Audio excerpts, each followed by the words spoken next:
Praise the Lord. இந்த நாளிலும் நாம் தியானிக்க இருக்கிற வேத பகுதி சங்கீதம் 54:7. அவர் எல்லா நெருக்கத்தையும் நீக்கி என்னை விடுவித்தார். நெருக்கப்பட்டிருக்கீங்களா? கஷ்டமா இருக்குன்னு யோசிக்கிறீங்களா? கவலைப்படாதீங்க. எல்லா நெருக்கத்தையும் நீக்கி விடுவிக்கிற கர்த்தர் உங்கள் அருகில் இருக்கிறார். தாவீதுக்கு இருந்த நெருக்கத்தை விடவா நமக்கு இருக்கு? யோபுக்கு இருந்த நெருக்கத்தை விடவா நமக்கு இருக்கு? அப்போஸ்தலனாகிய பவுலுக்கு இருந்த நெருக்கத்தை விடவா நமக்கு நெருக்கம் இருக்கு? அவங்களோட எல்லாம் கம்பேர் பண்ணும்போது நமக்கு இருக்கிற நெருக்கம், கஷ்டம் ரொம்ப கொஞ்சம் தான். அதனால கவலைப்படாதீங்க.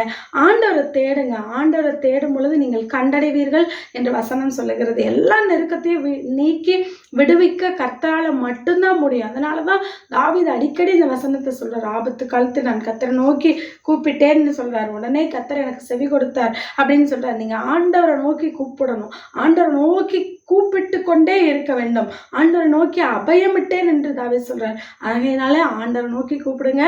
ஆண்டவர் உங்களுடைய எல்லா நெருக்கத்தையும் நீக்கி உங்களுக்கு ஒரு திறந்த வாசலை கொடுப்பார். ஹல்லேலூயா. God bless you. Praise the Lord.